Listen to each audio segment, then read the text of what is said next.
All right, I'm back to continue trying to finish the Trimet board meeting. I guess there's two meetings at once here. There's the Trimet board briefing and the Trimet board meeting. Add that there were a lot of comments we've received, of course, about the frequency and span, if you will, days of week and hours of the day related to 162nd. And, you know, I think we would agree that all things being equal, we'd love to see the line start with more service. And it's always a matter of trade-offs. If there's more service there, there's less someplace else. Yeah, he always says that, but they never talk about reallocating money out of capital projects or information technology or marketing or anywhere to improve service. They've allocated this amount of money to the bus, and all the rest of it is for this other stuff. Never a conversation about taking any of those other budgets and using them for direct service. Phony, he's phony. So we think this is an appropriate start to ramp up. But again, we'll be watching it very carefully and closely, and we'll be amongst the strong advocates ourselves for improving that service over time.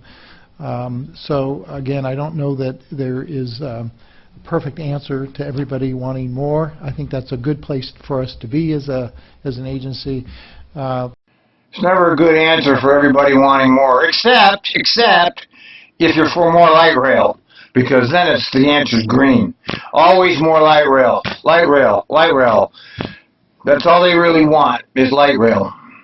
But our ability to deliver it all is limited, obviously, by financial resources. And so we will be continuing to watch this line very carefully, and we'll obviously consider all these comments as we continue to build and develop the transit system over the continued ramp-up of the payroll tax that was implemented in, starting last year. Any questions? No. I'll make a quick comment. Just as you just referenced, Neil, of course, representing the district that includes the 167th and this notorious Line 87. Of course, we would love to see more frequent service. Everything that's been referenced here, I fully support in the sense that, yeah, we would love to see that. We would also love to see it sooner. I mean, those are all things that I fully support. They'd love to see more service. They'd love to see it sooner, but that's not what the tax referendum is going to be for more service. No, the tax referendum is more light rail. All of this is bullshit, okay? Because their real agenda is obvious to anybody who's paying attention, okay? It's not to get more bus service. It's not to get more adequate service. It's to get more light rail, okay? Let's stop playing around. Let's stop pretending that you want more service. Where's the tax initiative for more bus service? All right, where's that? I don't see it. It's not coming. But there's one coming for light rail to Tigard, which really isn't necessary. They've already got service to Tigard. They want to do the same thing in Tigard they've done everywhere else. Switch it from bus to rail. And it has no perceptible impact on traffic. But what does it do? It extends government reach. It extends the transit system. You can never take it out. It's there forever. They build, all their developer buddies build along the lines. Look, we know the score. They think we're all stupid, but we understand when they say, oh, we don't have enough money for bus. That's because they want to concentrate on rail. Understanding the balanced approach that we have to make, fully support the changes and the new service that we're going to receive from the north-south perspective. We've seen numerous reports that support that. So I certainly am supportive of the idea that we have more frequent service and we have services that start even sooner. But again, understanding the balanced approach we need to have, I'm supportive of moving forward with our service changes. I also would like to comment that I know that the increase in the employer tax only covers a portion of the cost of the enhancements, and so I think it's really important for everyone to realize that Trimet is doing more than just the increase in employer tax. Indeed. Yeah, appreciate that. Well, and one thing that just... Oh, thank you, gods of Trimet. We'll thank you. You're doing more than you have to. You're doing more. And with that, they'll give Neil another $30,000 a year raise and another week off with pay. that's referenced is ultimately, I think we've referenced it earlier, but I think it gets missed. I've been on this board for just over 5 years now, starting my 6th. And one of the very first things that Director Prosser and I and Bruce did when we joined the board, along with the rest of the board, was to actually increase fares. And it's been 6 years since we've taken that action. That fares have been kept the same. Although we've kept fares the same. So there's Travis, old buddy. He's bragging about, we haven't raised our fares in 6 years. Well, what he forgets to mention is when they did raise the fares 6 years ago, they raised it to the highest in the country. And to this very day, Trimet remains among the least affordable transit agencies in the country. If you don't believe me, you can look it up on my blog. Just Google ratings of a Trimet bus driver. It will take you right there. And you see in the last week I posted an article about the most and least affordable transit districts in the country, and Trimet is in the least affordable category. So no bragging about how you didn't raise fares, because it's bullshit. We know it's bullshit. You think all of us aren't paying attention, but some people are, like me. But we've improved service over that time frame.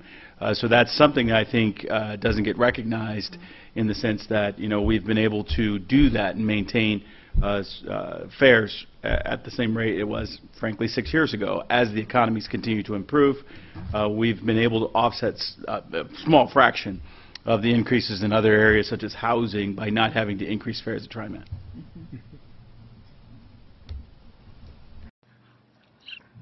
That was a good one. Did you hear that? We've offset housing by not increasing fares. What are you tripping at, Travis? Do you have any idea what's happened to rents, you idiot? That $250 is not going to make a difference to the rents. And your pass, your 1 month pass, is in the highest category for the most expensive passes in the country. So stop your bullshit, man. It's insulting. All right, thank you all. Let's now open the public hearing to get comments from the public. Written comments already received online or through the mail have been shared with the board, and comment cards completed today will be forwarded to all board members and will become part of the formal public hearing record.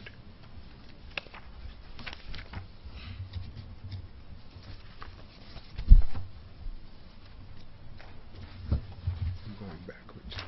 In a moment, I will invite those who have signed up to speak to come 2 at a time, and give comments will be limited to 3 minutes today. When the light turns yellow, that means you have 30 seconds left to complete your comments. When the light turns red, you will be expected to close your remarks. Oh, they have a light system now, huh? When the light turns yellow, you have 30 seconds. When the light turns red means stop, goddammit. We're the authorities, and we're telling you you have a red light, stop. Don't go over your 3 minutes. My time as a board member is more valuable than yours, and we're not going to listen to any more than 3 minutes from you. This is to ensure equal time for each person who comments and maximizes the number of people who can comment. If you wish to share additional information after your 3 minutes, you can include them in your comment cards. Public comment will now be taken. I have 3 people who have signed up for public comment during the ordinance at this time. And we will begin with Mr. Jim Howell, and then secondly, we'll call up Luke Norman. Well, we've got Jim Howell. Jim Howell, he's been an activist longer than any of us. And he came from inside Trimet too, and he knows his stuff. I've read everything he's put out. That guy's put out some great ideas, and you know what? Not one of them has been acted on. So when you feel bad that they ignored me, when they ignore the likes of a person like Jim Howell, I know the real deal.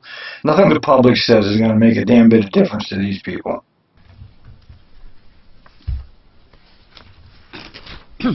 Thank you again, Dr. Bethel. I'm from AORTA, Association of Oregon Rail and Transit Advocates.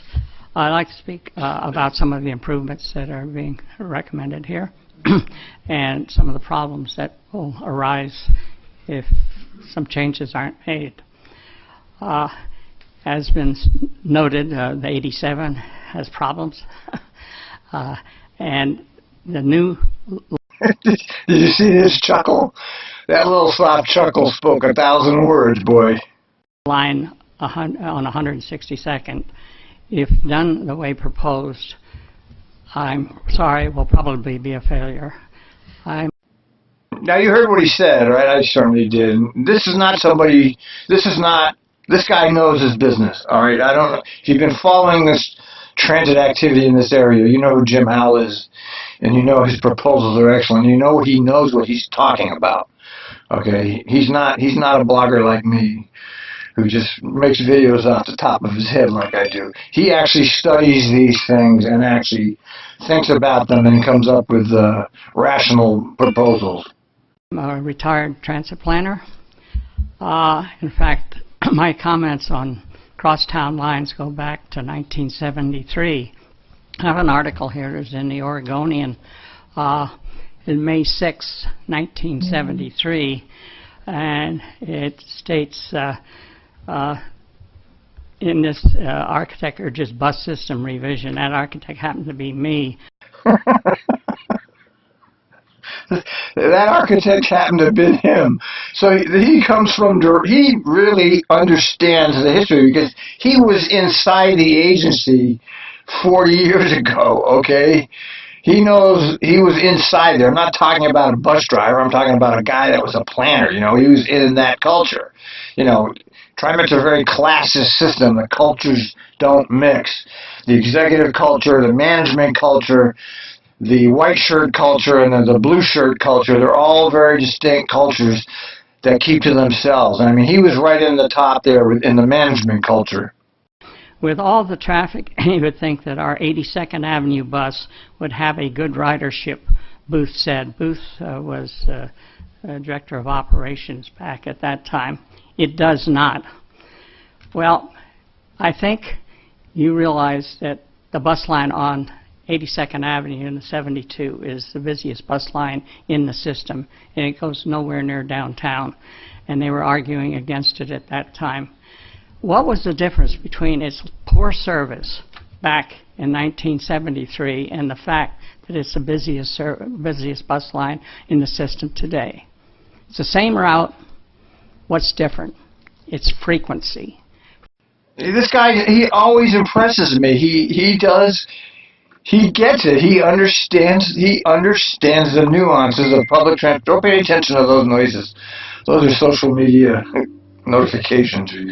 You know, I'm retired. I have all day to play around with this stuff, and I like my social media and my Trimet.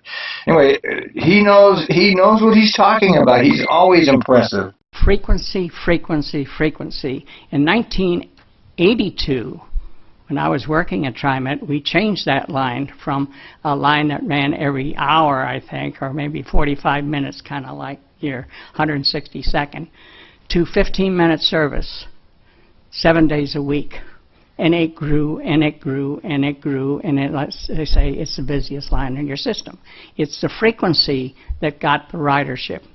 Now, this 162nd Avenue bus is going to serve the same failure as the one you put in last year with much fanfare, the number 97 that goes between Tualatin and Sherwood. Sherwood, excuse me. Senior moment.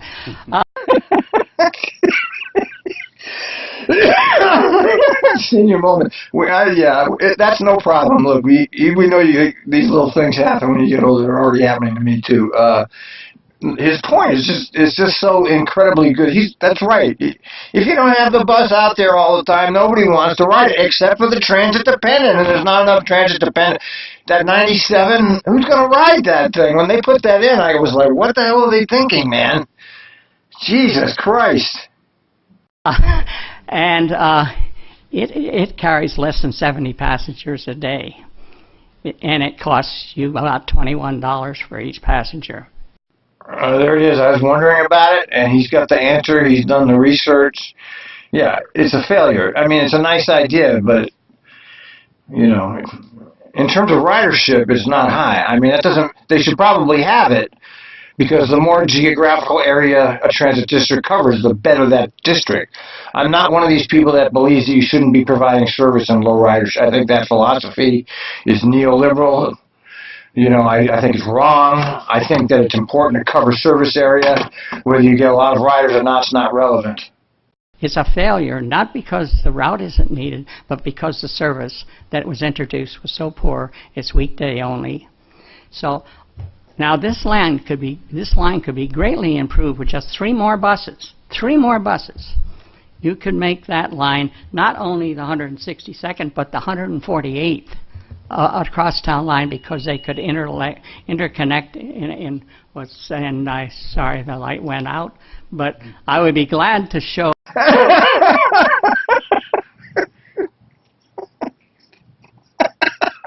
Oh, I love this guy. So the light went out. You know, I just love this guy because he's a little old now, but he's sharp. He's right. The Trimet light went out. The red. Your planners how to do it. Thank you. Thank you. Thank you, Mr. Howell. Mr. Vice President, members of the board, my name is Luke Norman, and I'm the Transportation Analyst at Clackamas Community College. I'm here on behalf of our students to share their support for the Line 152 route change. Our students, our Associated Student Government submitted a letter to the board, but unfortunately, as this is finals week, they were unable to attend. So I'm here in their stead.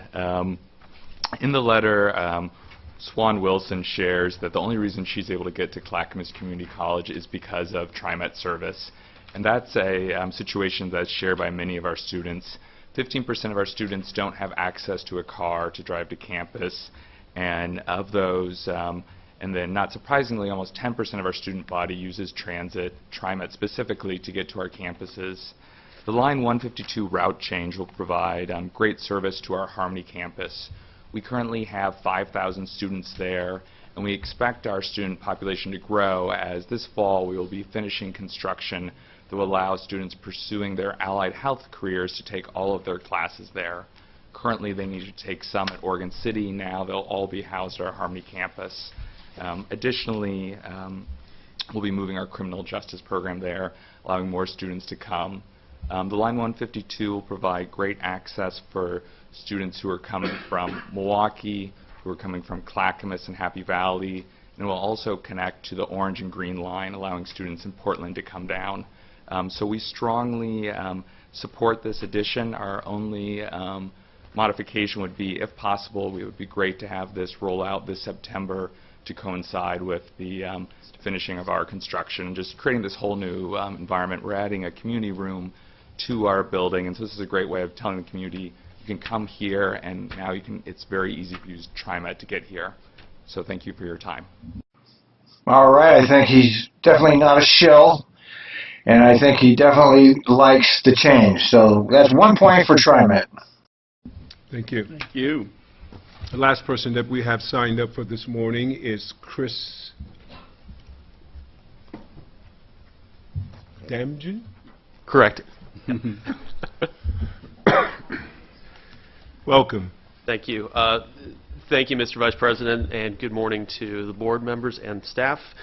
I'm here representing the City of Troutdale. Again, my name is Chris Damgen. I'm the Community Development Director for the city. So on behalf of Mayor Casey Ryan, our City Council, and our City Manager Ray Young, and the 16,500 residents of the city, no pressure, I'm here to advocate and offer our support, the city's support, for Line 81 and the proposed changes. I do want to highlight the leadership of Mr. Stovall, who has provided a lot of leadership for transportation issues in East. Oh, a Stovall groupie. Travis, you have some groupies out there. This guy, you know, he's a city official, so he's not the public. You have to understand. He's not the public. He's not a student. He's a city official, and all these cities, counties, Trimet they're all connected. Just so you know. Multnomah County. I served with him on the Troutdale Troutdale Airport Master Plan, and I'm happy to see his advocacy here on the Trimet board. We support Line 81. It offers, as staff had suggested, a quicker and more direct access from Gresham Transit Center to our city. We also believe you will have a reflection of better ridership numbers for a line that is right now lightly used. The one thing that we are most passionate about is that the Troutdale Reynolds Industrial Park is the largest job center in the metro, from what we can tell, without any current or direct transit offering. this solves an enormous issue in our county. We have heard from numerous employees and frankly from our employers that say we struggle to attract and retain employees at our facility because we lack transit. FedEx, as you know, has a large facility in Troutdale. They have a large facility in Swan Island. We're well aware of multiple East County residents who commute all the way to Swan Island because they can get there via transit, even though there's a facility 5 miles up the road from them. One thing that I think I'm very proud of on behalf of the city is that we are working directly with the employers, both current and prospective, to offer the types of facilities, including shelter and a restroom facility for operators in order to make this line occur. Everybody who is up there is very excited to have this opportunity in front of them. The one thing I want to use, you heard the frequency word, I'm going to use another F word, if you will, and that is flexibility. And I think the ultimate success of this route is going to be dependent on the agency's flexibility to allow for outside-the-box thinking on when and how your bus service operates. The employers that are out there are 24-hour operations, 7-day-a-week operations, and they have shift time frames which sometimes are outside the normal bounds of operations. So I would encourage you and your staff to consider those options as we implement this line over the years to come. That's absolutely true. I mean, if you're running your service 2 hours in the morning and 2 hours in the afternoon, that's not real service. That's some kind of a shuttle bus for employees or something. I mean, if you want serious service, you have to run it, you know, at least every half hour. I mean, that's the worst frequency to actually be seriously considered transit. I mean, once an hour is not even, it's like no transit. But he's right. I mean, you have to run it late. You have to start it early and run it late. You can't stop running at 6 o'clock. Finally, I want to thank the Trimet staff, Carrie in particular, also Vanessa Vissar and Dan Marchand. They've been a pleasure to work with, and we look forward to seeing this through. Thank you. Thank you, Chris. Thank you. Public hearing is now closed, seeing that we have no others signed up who wish to speak at this time. Is there anything, board members, you have seen and heard from community members, the various commenting channels, including today's public hearing? You also have the outreach report before you. And you also have the findings of the equity analysis that has been performed. Are there any questions or comments regarding So it's become obvious to me that Bethel has a completely written out, not only the agenda, but the exact words she's supposed to use during the agenda item. That's interesting. Outreach or the findings of the equity analysis? I guess I'll make a quick Norman? comment, which is I did look at the written comments that were received, and I was really encouraged about how engaged the community is on these issues, and folks really took the time and took this seriously, and so I thought that says a lot about the stature that Trimet has in the community and the involvement of our writers, and I'm very excited about these expansions that are taking place. 83%? Or is it 88% approve of the job Trimet's doing? That's 88%. Do you think it's true? I sure as hell don't. I'll make a quick comment in support of what Chris brought in regards to the Troutdale Reynolds industrial property. That's a significant opportunity to increase livable jobs, living wage jobs out in East County, where, of course, I live and represent that district. So, Chris, thank you for coming down. Greatly appreciate it. Appreciate your service on the Troutdale Airport Action Committee that we did share some time on. So greatly appreciate that. The two technocrats are sucking each other's dicks, as they say, you know. That's what they do. They suck each other's dicks. You say nice things, I say nice things. And again, this is going to be a significant opportunity to enhance transportation to a critical area in our region. No other comments from our board? Mr. General Manager, anything else? No, sir. Okay, board, if you're feeling comfortable with everything around this ordinance, we will then continue on with the second reading that comes up in our April board meeting. I want to thank all of you for being here this morning and being in the board meeting. That's everything for this morning. there's no other business to come before the board, then I will adjourn the meeting. We will forego any break at this particular time, Mr. General Manager. I do know that there are a couple of our board members who will need to be excused, but we will then move right on into our briefing if we are set and ready to go. I think we are set and ready to go and anxious to go. So if it's all right, let me ask Bernie Bottomley to come up and introduce our guest stars from DHM who will present our annual attitude. We're going to hear from consummate insider Bernie Bottomley. He's one of the heavy-duty insiders in the Portland area. He's been on all kinds of different insider positions in different jurisdictions. Student Awareness Survey. And you recall that this survey was something that we have done for a number of years, and it was one of the recommendations that came out of the Secretary of State's audit a couple of years ago that we continue to do annually. So it's sort of a check-in on how our community is feeling about Trimet in general. So, Bernie? Just very briefly, I'm going to introduce our speakers and let them go through the findings. Sue Embry, formerly Sue Midgehall. I have to check my notes now. Still, I haven't quite gotten used to the new name, but Sue Embry is a principal at Davis Hibbett's Midgehall DHM, which has done our polling for many, many years and gives us tremendous data and information and longevity. I wonder how much that DHM port contract is for this. $500,000 or $1 million? Probably 750,000, maybe close to $1 million. In terms of looking back over the years and how trends have changed over time.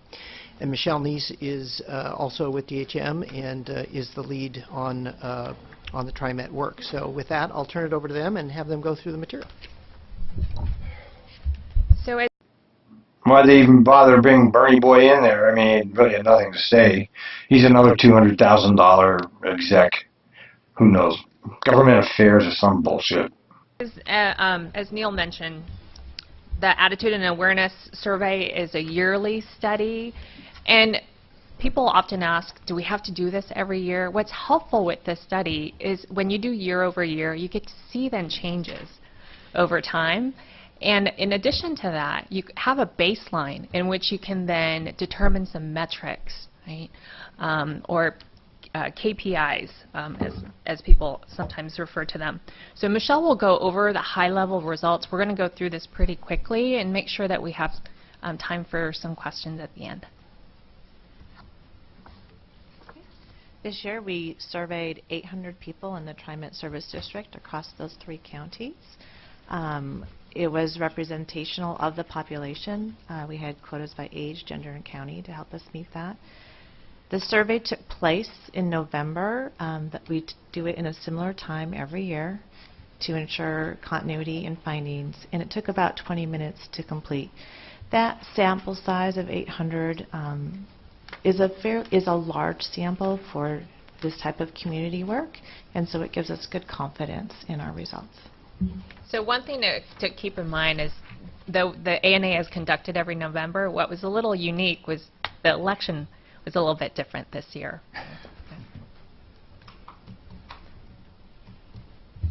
Yep. Sorry. Okay. Just that is rather interesting that they conduct the survey right after the election. That doesn't seem right, does it? Why would you pick that time to do a survey? as a quick highlight as we go into things to look for, approval of Trimet remains very strong. It's high, 80% approve of the job Trimet is doing. That's an increase from last year. Bus and Max are consistently seen as having good reliability. That was true this year. And we also did some new questions this year that let us see people really value. They see it as good reliability. Well, you know, I watch it every day, and every day there's various problems. So, you know, it's like taking a voter ad survey. You don't know who you're talking to or where they get their ideas. Remember, most people don't have the slightest, they don't think about Trimet all day long like I do. You know, they don't even think about it at all, as a matter of fact. And so somebody calls them up, and has a bunch of questions. And we know that the Portland propaganda and the Trimet propaganda about how Portland is the most wonderful place to live in North America, and how Trimet is the best in the country transit, which is completely false. But the propaganda says that, and most people are very subjectable when it comes to propaganda. You know, they read this stuff. You see it in the tourist magazines, and they believe it because they're not exposed to another point of view. Value convenience as a core aspect of service. So if they're riding Trimet more than they used to, it's because it's convenient to them. And if they're riding Trimet less, one of the reasons is that they're using something else because transit is less convenient. Okay. Approval rating is at all-time high, and yet ridership is going down. So this just illustrates the inconsistencies here. This graph here is just a historical look at people's general perception. This kind of gives you a good context of how people were feeling during the time of the survey. And this is just asking them, do they think things in the Portland metro area are on the right direction, on the wrong track? And you can see that about 48% thought it was in the right direction. And 39% thought it was on the wrong track. And again, remembering that this was right after the election, and people here in Portland, there was protests and some strong emotions about recent events. And so I think that might help to interpret that public view at that time. And if we look at statewide, so as a All right, we'll get into this in detail in the last segment of this ridiculously long board meeting.